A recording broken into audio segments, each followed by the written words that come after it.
얼마 전 작고한 재벌 총수에게 숨겨진 두 딸이 있었다는 사실이 지난주 재판 과정을 통해서 밝혀졌습니다. 이들 자매가 작고한 재벌 총수의 딸이었다는 사실은 바로 유전자 검사를 통해서 밝혀졌다는 그런 얘기입니다. 네, 근데 최근 들어서 이런 그 친자 확인뿐만이 아니라 아주 다양한 분야의 이런 유전자 검사가 쓰이고 있다고 하는데요. 이 유전자 검사 서비스를 해주는 일부 그 바이오 벤처 기업들이 있다고 합니다. 근데 이 기업들이 마치 유전자 검사를 통해서 뭐 치매나 암과 같은 질병 인자뿐만이 아니라 개인의 성향이라든지 미래까지도 알 수 있게 해준다는 이런 과장된 선전을 하고 있어서 이게 지나친 상술이 아니냐는 그런 비난을 사고 있다고 하죠. 네. 그래서 오늘 이 시간에는 유전자 검사 과연 어디까지 왔고 또 어떤 한계가 있는지를 짚어봤습니다. 유전자 검사로 내 아이의 미래를 알 수 있다. 부모들에게 이보다 강력한 유혹이 있을까? 감춰져 있던 자녀의 재능을 알려준다는 유전자 검사.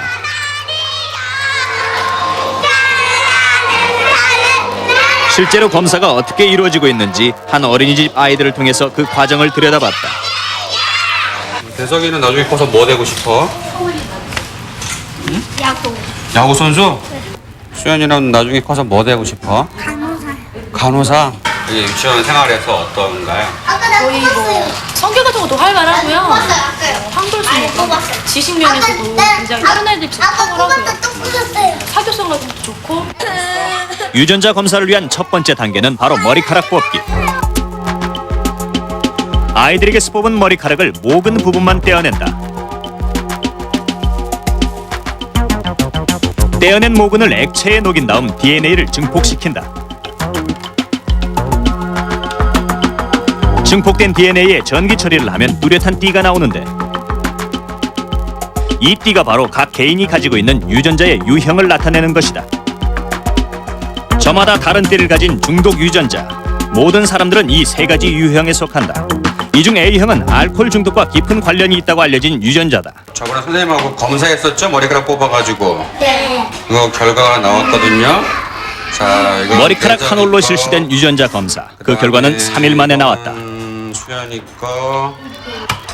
수연이는 나중에 커도 이게 뚱뚱할 가능성은 없대. 날씬하대. 다비씨도 그렇고. 이번에 실시된 유전자 검사는 비만, 호기심, 치매 등에 걸친 모두 9개 항목.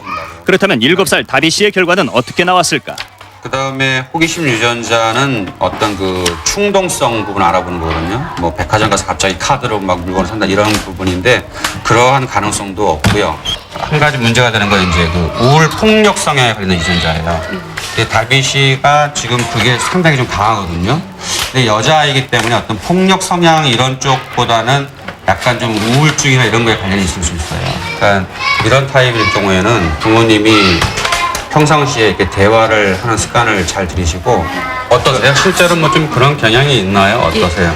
예, 지금 성격이 간혹 급하거나 이런 경우도 있고 그러니까 폭력적으로 급하기 때문에 뭘 쉽게 해결이 안 되면 던져서 해결하려고 하고 자기 뜻대로 안 되면 막 그 행동으로 표현하고 막 그런 경향이 있을 것 같아요. 그래서 뭐 이런 유전자에 따라서 꼭 그런 건 아니지만 많은 전문가들이 이렇게 조언하고 있으니까 그런 부분에 대해서 좀 더 신경을 쓰시면 될 것 같습니다. 호기심이나 중독성 등 성장 환경과도 깊은 관련이 있는 개인적 기질에 대한 유전자 검사. 과연 그 결과는 과학적으로 얼마나 정확한 것일까? 이런 검사가 정말 실제적으로 가치가 있으려고 한다면은 아주 많은 연구자들이 연구를 해서 같은 결과를 저희가 그 보고를 해야만 합니다. 실제로 근데 이러한 결과들을 지지하는 연구 결과들이 소수의 논문들이 있고 또 다른 소수의 논문들은 그것이 관련이 없다고 하는 논문들을 저희들이 보고 있습니다. 그런 상태에서는 이것을 연구의 대상으로서는 저희들이 굉장히 중요하게 생각해야 될 문제이지만 이것을 유전자 검사로서 일반인들에게 한다는 것은 굉장히 위험한 일이라는 것이죠. 이런 우려에도 불구하고 최근에는 유전자 검사를 통해 배우자를 소개해주는 결혼정보 회사까지 등장했다. 이젠 사주로 보는 궁합에서 벗어나 유전자 궁합까지 보게 된 것이다. 한 결혼정보 회사의 회원인 혜정 씨도 유전자 궁합을 통해 맞선을 보기로 했다. 성격은 물론 체력과 질병에 있어서도 혜정 씨와 잘 맞는 사람을 찾기 위해서다. 남자가 예를 들어서 치매 유전자가 있다고 가정을 해보자고요. 근데 여자도 검사를 해보니까 치매 유전자가 있습니다. 그 자식은 모두 치매 가능성이 높은 유전자를 다 가지게 될 테니까 어떤 결혼이라는 것이 그 당사자들끼리의 미래도 중요하지만 2세의 어떤 건강이나 행복도 굉장히 중요하지 않습니까? 지난 77년 벨기에로 입양된 구천희 씨. 친부모를 찾기 위해 24년 만에 다시 한국을 찾았다. I'm looking for the 360 19 Chonho Idong. Okay. That's the place where I was abandoned, and I would like to see it. 현재는 이게 바이오 주식회사가 없어지고 해공공원으로 바뀐 상태입니다. 해공공원 원부지가 되는데 천호동 360-19번지. 버려진 구천희 씨가 발견된 주소지다. 그런데 유일한 단서였던 주소마저도 영영 지도에서 사라져버린 것이다. 자신의 정확한 이름도 나이도 알지 못하는 구천희 씨. 그나마 구천이라는 이름 석자도 자신을 보호했던 구천 파출소의 이름을 따 경찰관이 지어준 것이었다. This box? 부모님에 대한 작은 기억조차도 없는 구천희 씨. 다만 그녀가 한국에 살았다는 걸 증명하는 건 입양 당시 찍었다는 사진 한 장뿐이었다.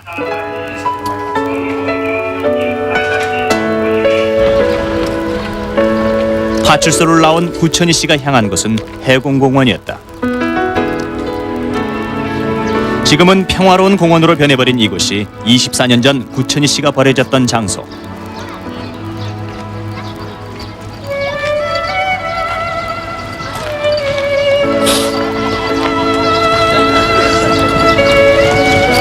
얼굴 한 번 본 적 없는 부모를 찾아왔건만 자신과 부모님을 기억할 만한 자취는 어디에서도 찾을 수 없었다. I would never blame them or I would never reproach them for giving me away because I know, or at least I want to know, I want to believe that that was the best thing that they could do at that time, and that was also the best for me.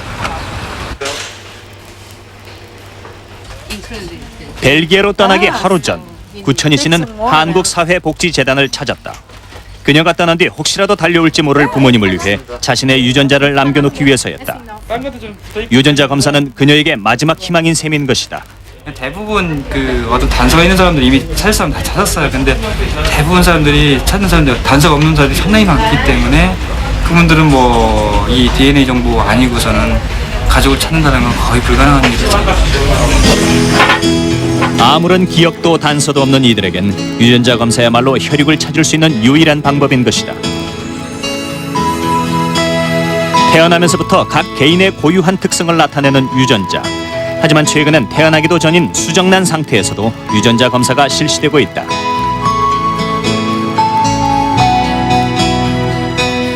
대전에 있는 한 산부인과. 이곳에선 유전 질환이 대를 이어 발병하는 걸 막기 위한 노력이 이루어지고 있다. 체외 수정된 수정란에서 할구 하나를 채취한 다음 유전자를 검사해 건강하고 정상적인 수정란만을 착상시킨다. 이런 검사를 통해 건강한 태아의 출산을 돕는다는 것이다. 아직까지는 유전자 정보가 많이 밝혀지지 않았기 때문에 보편화되진 않은 검사입니다. 하지만 앞으로 기술이 유전자 정보가 많이 나올수록 착상 전 그 수정란 검사는 많이 활용될 검사라고 생각됩니다. 네, 예, 결국 지금까지 밝혀진 유전자 정보와 기능이라는 것은 너무 부분적이기 때문에 네. 빙산의 일각이라는 얘기인데요. 예. 혹시 유전자에 의해서 모든 게 결정된다는 이런 그릇된 그 유전자 결정론을 믿고 있는 건 아닌지 우리가 스스로를 한번 돌아봐야 되겠습니다. 예.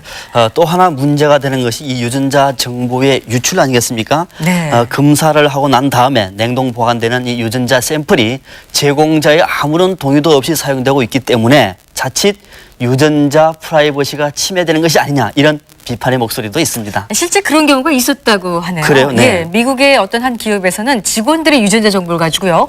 이걸 아주 적극적으로 활용해서 문제가 되는 유전자를 가진 직원이 해고당하기도 했고 또 보험 가입을 거부당하기도 했고요. 이런 사례가 있었다고 합니다. 예, 21세기형 차별은 이제 유전자 차별이 아닌가 이런 생각이 드는데요. 이제는 자신의 유전자 정보를 잘 관리해야 하는 그런 시대에 살고 있는 것 같습니다. 클로즈업 오늘 지금까지